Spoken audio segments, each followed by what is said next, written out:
Hey friends, welcome back to the channel. Welcome to my channel. This is Life with Mrs Vee. Are you in a financial storm, crisis? Have you had job loss, increase in bills? Are you feeling overwhelmed? If you are, this is the video for you, because my husband and I are presently in the middle of a crisis, and I thought it would be great to go ahead and motivate you guys while I'm in the crisis. Yeah, and just share with you how the cash envelope system has helped us.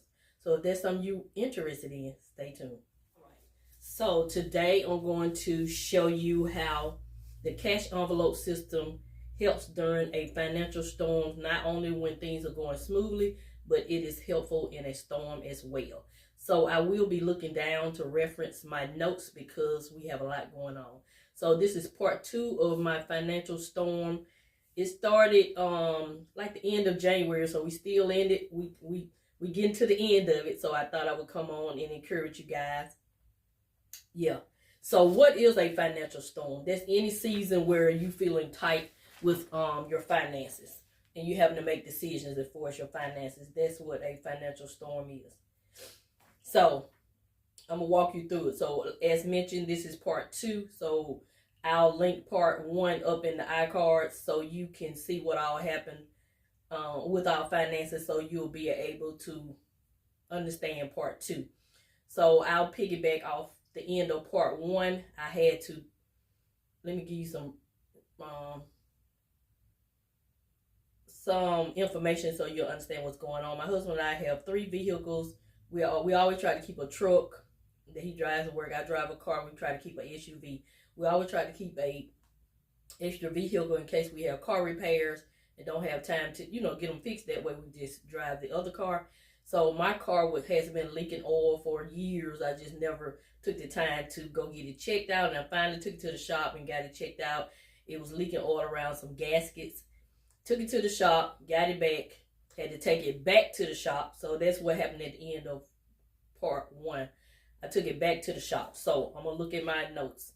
So when I took it back to the shop, they said that the gasket that they used were some bad gaskets. That's why it was still leaking oil and making this loud noise. And so while the car was there, I told them to go ahead and check my passenger side, because I was unable to unlock the passenger side door, electronically. I had to do it manually, and I wasn't able to roll down the windows on the passenger side. And so they checked that, and come to find out it just needed a fuse. They opened up the door panel and put a fuse in. He actually did that for free, since, I had to bring the car back and it was their fault. And then I also told them to check my rear view mirror. It was damaged. It was about to fall off. And so it's a 2008 Lexus, and they called the Lexus dealer. It was like $1,200. He was like, I know you don't want to pay $1,200 for a rear view mirror. I said, and don't. So he found one at a junk yard for like $350. I told him that's great. So he ended up charging me $35 for that. So I paid a total of $385. So at the time, remember, we had depleted our car maintenance fund, which had $1,000 in it, but we had depleted it with some more car repairs. So where did the $385 come from? So this is where the cash envelope system is great. You can change things up. You don't have to go by any specific rules. You can change it according to your lifestyle. So I had $1,200 in a new car fund. So, but remember, we ended up purchasing a new SUV. We didn't put any money down, so we didn't touch the $1,200. So I took the $385 out of the new car fund. So that's one way that the cash envelope system helps us. Okay, moving forward. Our older SUV that had quit on me, we took it to the shop. They said it was going to be like $5,000 worth of repairs. We decided not to do that because it was a 13-year-old truck and it was paid for. So we decided to get a second opinion. So we got a second opinion, and guess what they said? Firestone. They said we needed a motor. $13,000. I was like, $13,000? So we decided not to do that. And so we ended up selling that car for $300 for scrap. I mean, that's just what we decided to do. So we used that $300. I'll tell you what we did with that $300 later.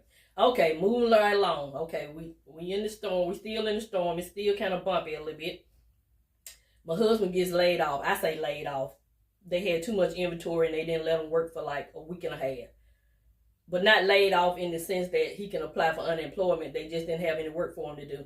So normally when they do that, he'll go to another department and work, but those departments were laid off as well. So he did not want to use his vacation time to replace the, money that he would not receive. So he decided to do DoorDash, and he also started doing Uber Eats to replace that income, which I thought was great. He also signed up to be a Lyft driver, but it was too much hassle, so he scrapped that. So yeah, so my husband laid off, got all these car repairs. Okay. So guess what? My husband's truck needed a battery. $112.99. So where did we get that money from? We used that $300 that we got from the sale of our SUV. Then after he got the battery, he's on his way home and found the screw in his tire. So he had to take the car back to get the tire fixed. That was $25 additional dollars. That came out to $300 as well. All right, so we got all that done. Go to the mailbox, and I got a bill for debt collectors for one of my medical bills. So I'm thinking I'm paying all the bills. Every one that comes is like $1,200. I'm not paying attention to the account number. I'm just paying it. Just making payments. And I look at the account number, and there was a bill that I didn't even pay. It fell through the cracks some kind of way. Well, I had paid on it. It was $1,200, so I owe $653. So they're giving me to the end of March to pay that bill. And I'll just use money from a savings challenge for that. Whew. So, got all that done. And this is the last thing that's happened in our storm. I work full-time out of town. It's a job that I had when I started traveling. If you didn't know, I'm a registered respiratory therapist. So, I still work at this hospital. And then when I come home, I have a PRN job. So, at my full-time job, they made a change that will affect the employees, but the change that they made, I understand why they made the change. It's for patient safety, but they did not make it fair for the employees, in my opinion. So they made a change to where, I'm not even going to talk about the change in this video. Put it like this, they made a change that I was uncomfortable with. When the supervisor told me about the change, I told her I was uncomfortable with it. She said she understood, and they were going to try to make some changes to fix it or whatever. So I'm uncomfortable with it. And so because of the cash envelope system and me getting myself together financially, I decided, after much prayer, to put in a 2-week notice. Because I cannot work on those conditions. Now, this is a job that pays me 6 figures and has a 6% retirement match. That's how serious I am about the situation. So I put my 2-week notice in. One of the nurse managers on the floor where I work, she came to me. She heard about the 2-week notice, and she asked me why, and I told her why. And she said, "That the only reason why you're leaving?" I said, "Yes." And she told me that I was a great asset, and they didn't want to lose me.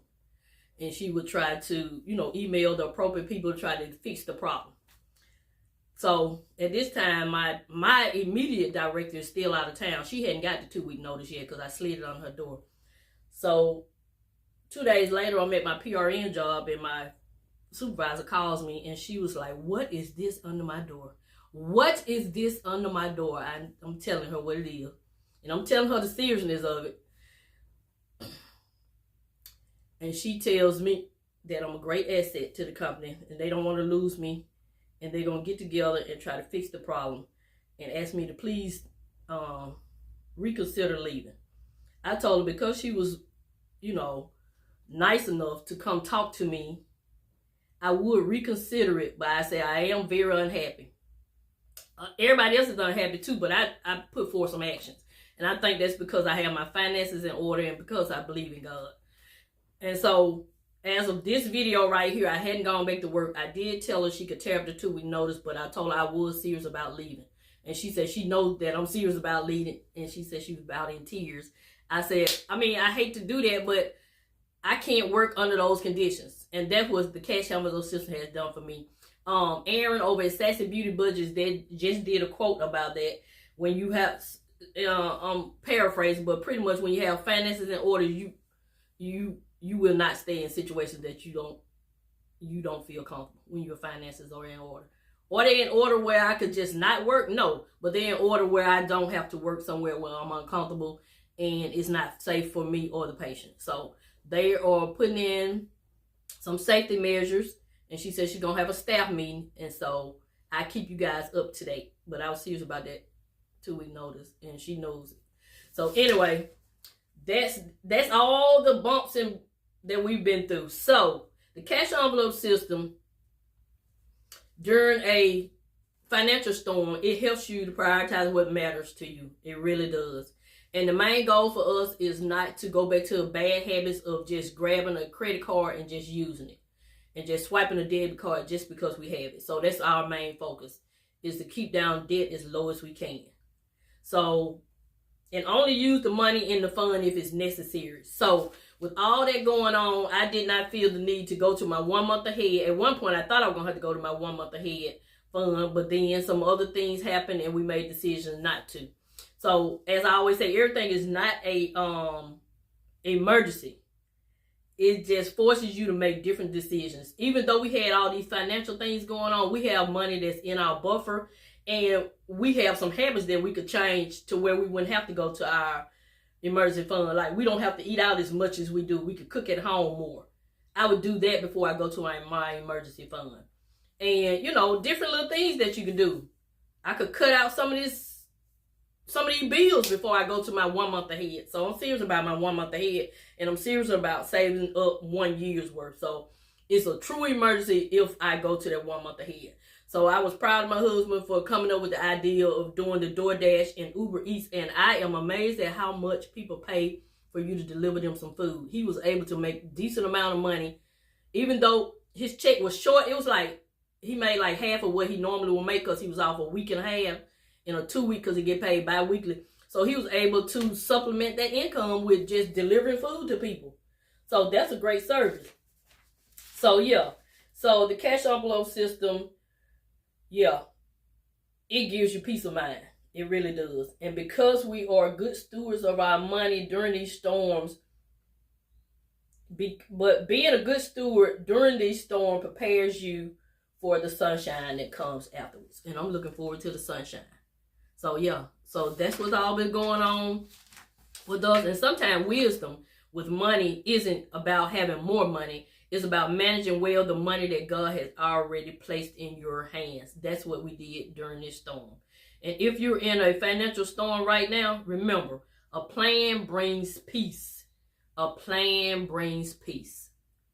So yeah, so that is it. That's going to conclude this video. I hope this video was helpful to you. If you have made any changes, or if you're in a storm and you did anything different, let me know in the comment section. We can help each other.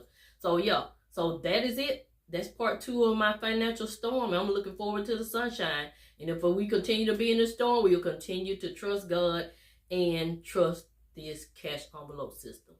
This is Mrs Vee signing off. I'll see you on the next video. Remember, I'm always show you fun ways to save money and pay off debt. Thank you, and have a nice day.